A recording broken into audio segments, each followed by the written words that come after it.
The Carolina Panthers might be the most confusing team in football right now, and that is exactly what makes them so dangerous. One week, this team can look flat in a primetime loss where the offense stalls in the red zone and fans start questioning everything. The next week, they are taking down a Super Bowl-level Los Angeles Rams squad with Matthew Stafford playing like an MVP favorite, and they are the ones punching late in the fourth quarter. They sit with a record of 7 wins and 6 losses. But that number does not tell you how wild the ride has been or how close they are to hosting a playoff game that almost nobody thought was possible a few months ago. Think about how strange this season has really been. You have blowout losses where the Panthers score 13 or fewer points and look stuck. Then you have a 30-0 style domination that makes them look like a real contender. You see a loss at home to the New Orleans Saints, 17-7, that leaves everyone shaking their head. Then you watch them beat teams like the Green Bay Packers, Dallas Cowboys, Miami Dolphins, and those same Rams who had not even trailed for weeks. The defense forces red zone interceptions, pick-six plays, and clutch strip sacks in crunch time, while the offense swings between cold stretches and drives that look perfectly scripted. This is not a bad team, and not yet a great team. It is a volatile one that keeps pulling the league into its chaos. At the center of all this is Bryce Young, the player who defines why the Panthers do not make simple sense in 2025. In one game, he is stuck with barely over 60 passing yards and a brutal red zone interception against the San Francisco 49ers. In another, he explodes for around 448 yards and 3 scores against Atlanta. And most recently, he slices up the Rams with 206 yards and 3 touchdowns on only 20 throws while using his legs at the perfect time. Some people look at those swings and see a problem. Others see a young quarterback learning how to carry a playoff push in real time. The real story is deeper than hot and cold games, and to understand that, we have to zoom in on Bryce Young himself and the way his game has changed from week to week. But before we get into that, hit that like and subscribe button for more Panthers and all the NFL content. Let's aim for 200 likes on this video. There is no way to understand the Carolina Panthers this season without looking right at Bryce Young. His year has swung from brutal to brilliant in a way that almost feels unreal. In one primetime night against the San Francisco 49ers, Bryce Young finished with only 69 passing yards and threw 2 interceptions in a game where the defense handed him chance after chance. Yet just 1 week earlier against Atlanta, the same quarterback ripped apart a secondary for around 448 yards and 3 touchdowns in an overtime thriller where he looked completely in control. Then, against the Los Angeles Rams, with an MVP candidate across from him and the season on the line, Bryce Young needed only 20 throws to post 206 yards and 3 scores, with no turnovers, looking calm, sharp, and fearless. The most interesting part is not just the numbers, it is how Bryce Young is changing the way he wins these games. Against the 49ers, he tried to force a tight window throw in the red zone instead of taking the free grass in front of him, and it turned into a disaster pick that sucked the air out of the whole team.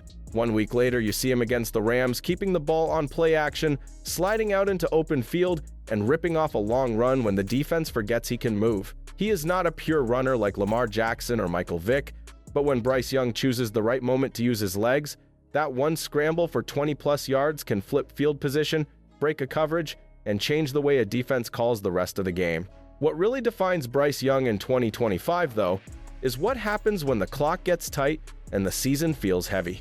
He already has 5 game-winning drives this year and 11 since he entered the league, which is more than stars like Patrick Mahomes, Josh Allen, and Jalen Hurts over that same span. On 4th down against the Rams, he trusted his read, dropped a perfect deep ball to Jalen Coker, then later found Tetairoa McMillan on another huge throw when the defense expected something short. Those are not empty stats. Those are moments where the whole building knows one mistake ends the drive and he still delivers. The big question now is how much of that roller coaster is on Bryce Young himself, and how much comes from the way this offense is being built and called around him, which is where Dave Canales and this strange Panthers attack come into focus. Nothing shows how strange this Carolina offense is more than the way Dave Canales calls a game. Some weeks the Panthers drop back again and again, almost forgetting that they have 2 starting-level backs behind Bryce Young. Other weeks, he leans into the ground game, uses motion, and builds a simple passing plan that lets his quarterback look calm instead of rushed. Against a top defense one night, you see long, empty drives and wasted chances. Then a few days later, you watch the same coach control the clock, keep the sticks moving, and force an MVP-level player like Matthew Stafford to stand on the sideline and wait. It feels like 2 different offensive minds living inside the same headset. The most confusing part is that both versions clearly come from the same idea. Dave Canales wants balance, but his definition of balance keeps shifting. On some series, he will run on third and medium, almost inviting boos from the crowd. Then on the very next fourth down, he calls a shot play down the sideline to Jalen Coker instead of settling for a field goal. He will pound the ball with Chuba, Hubbard, and Rico to set up play action, then ask Bryce Young to hit a deep route against tight coverage when everyone in the building expects something safe.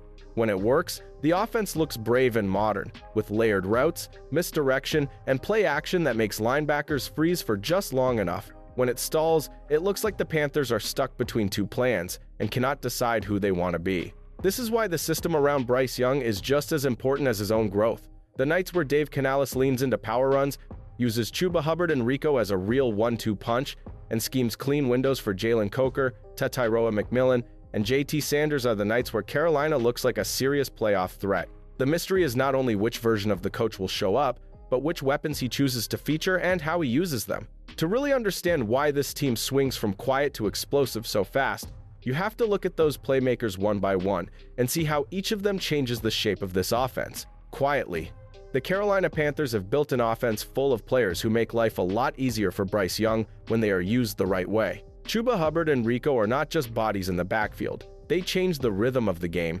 One drive you see Chuba Hubbard reading blocks, slipping through tight spaces, and catching passes in the flat that turn into big gains. The next drive, Rico is lowering his shoulder, dragging defenders, and turning small seams into tough first downs. When both of them are involved, it feels like the defense never gets a chance to breathe, and play action suddenly looks real instead of fake window dressing. On the outside, the passing game has its own set of matchup problems. Jalen Coker is becoming that trusted target who shows up when the down and distance looks scary. Fourth down, tight coverage, real pressure on the game, and he still fights through contact, sells his route, and waits until the last possible second to flash his hands for the ball. Across from him, Tetairoa McMillan brings a completely different style. He has the size to win contested throws, but he moves like a smaller receiver, sliding in and out of the slot, running clean crossing routes, and punishing safeties who take a false step. Add in Xavier Legette using his body to bump defenders off their path and JT Sanders locking in blocks on the edge, and you get a group that quietly does the dirty work that makes those highlight throws from Bryce Young even possible. The crazy part is that these skill players are still learning how to peak together, which is why this offense can look so different from week to week. When Dave Canales feeds Chuba, Hubbard, and Rico, moves Tetairoa McMillan around the formation, gives Jalen Coker chances on money downs, the Panthers look like a complete unit that can score on anyone. But even that is only half of the story. The other half lives on the side of the ball that keeps stealing possessions, flipping momentum, and saving games by inches. And that is where this strange Carolina defense starts to change everything. On paper, the Rams should have walked into Charlotte and rolled, with Matthew Stafford coming in as an MVP favorite and a passing attack that had not trailed in weeks. But the Carolina defense flipped that script play after play. A tipped throw at the goal line turns into an interception for Nick Scott. A confident read on an outside route becomes a pick six for Mike Jackson, and a closing pocket late in the fourth quarter suddenly ends in a strip by Derek Brown that saves the day. It is calm, pre-snap, disciplined alignment, nothing wild. Then the ball comes out and you see hands in the air, routes jumped, and quarterbacks who look shocked that this group found another takeaway in the tightest moment of the game. The faces behind those swings are starting to feel like the backbone of this team. Derek Brown is the steady force in the middle who can stuff the run on one snap and then knock down a pass that floats into Nick Scott's arms on the next. Mike Jackson sits on routes like a veteran who has lived in the film room, trusting his eyes instead of playing scared. Devontae Adams and Puka still make big catches against this group, but even against players at that level, the Panthers find ways to win downs that matter most. You see rookie Lathan Ransom timing a blitz, chasing a sack, finishing with double-digit tackles, and when J.C. Horn is healthy, he erases whole sections of the field, letting everyone else play faster and more aggressive around him. The numbers are not built on luck. They come from smart positioning and fast reactions. What makes it even more impressive is how many pieces have been missing at different times. Christian Roseboom sits out, Trevon Moehrig serves a suspension, J.C. Horn enters the concussion protocol, and suddenly names like Chow Smith-Wade and Trevin Wallace are out there holding up their side, while Ejiro Evero keeps changing calls to match who he has available. The result is a defense that may give up yards but keeps stealing possessions, saving points in the red zone, and handing Bryce Young short fields exactly when the offense needs help. That mix of discipline and sudden chaos only works because the standard in the trenches and in the meeting rooms is so high. And that is where the story shifts to the offensive line, the coaching staff, and the way this team has learned to survive constant change. When you look past the highlight plays and the wild scorelines, the real heartbeat of this Carolina team lives in the trenches. Up front, you have Ikem Ekwonu holding down the blind side, veterans like Austin Corbett and Taylor Moton keeping the standard high, and different faces sliding in and out at guard and center without the entire structure falling apart. They have already started 10 different offensive line combinations this season, yet Bryce Young is still finding time to throw, and Chuba Hubbard and Rico are still finding lanes to hit. That kind of stability in the middle of constant change is rare, and it is a big reason why the Panthers can lean on long drives instead of praying for miracles every week. The coaching piece ties directly into that physical foundation. Dave Canales and Ejiro Evero are building a team that wins, with trust in the details, not just splash plays. On offense, that means trusting the line to protect on those fourth down shots to Jalen Coker, staying committed to the run. So play action to Tetairoa McMillan actually scares defenses, and giving JT Sanders real responsibility as a blocker instead of just a decoy. On defense, it is stunts and twists that free up Derek Brown, well-timed pressure that lets Lathan Ransom shoot through a gap, and coverage calls that let J.C. Horn, Chow Smith-Wade, and Trevin Wallace play fast when they are on the field. When the coaches call the right buttons and the line wins up front, the whole roster suddenly looks sharper and more confident. That is why games like the upset over the Rams feel so different from the flat losses earlier in the year. In those wins, the Panthers control the line of scrimmage, the play callers stay aggressive without getting reckless, and the stars on both sides make the key plays the design is asking for. It is not luck, it is a formula that shows up clearly when this team is locked in and disappears just as fast when they slip on the basics.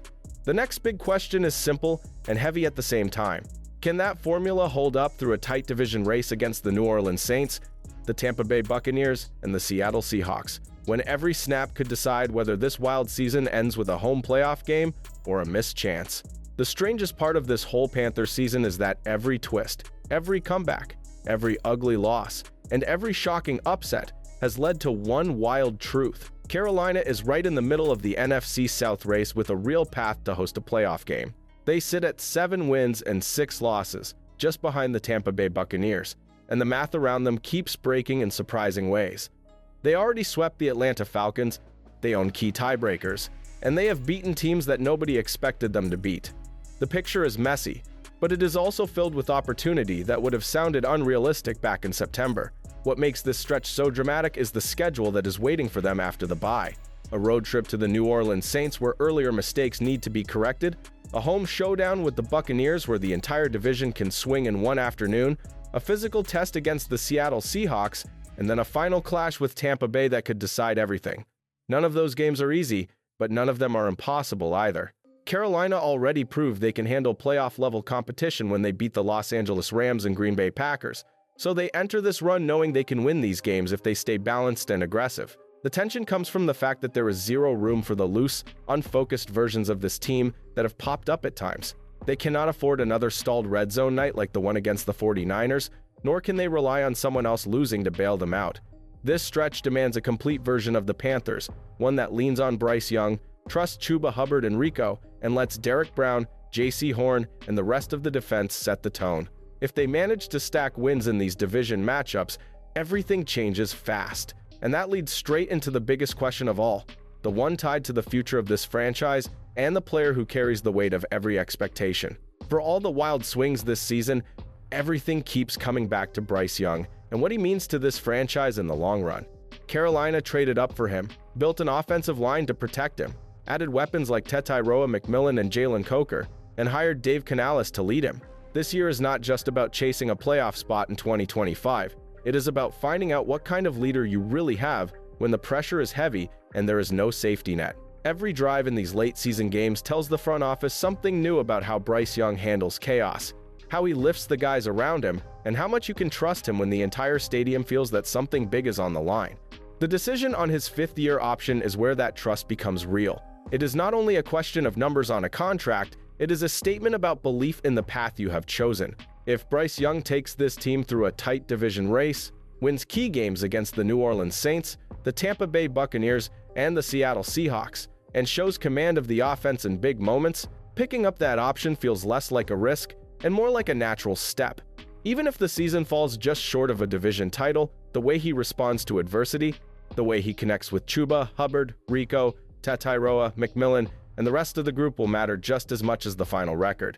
Carolina has already invested years of coaching, scheme changes, and roster moves around him, and starting over at quarterback would reset everything they have built. That is why this strange season might end up being a turning point instead of just a confusing ride. If the Panthers use these last games to sharpen their identity, if Bryce Young keeps stacking smart decisions with his arm and his legs, and if core defenders like Derek Brown and J.C. Horn keep giving him chances with timely stops, then this year becomes the beginning of a new window, and not just a random hot streak. The team does not have to be perfect to change its future.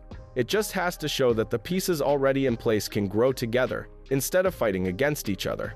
The real answer to why the Carolina Panthers do not make simple sense in 2025 might be that they are still in the middle of becoming something bigger, and the next snap Bryce Young takes will keep writing that story.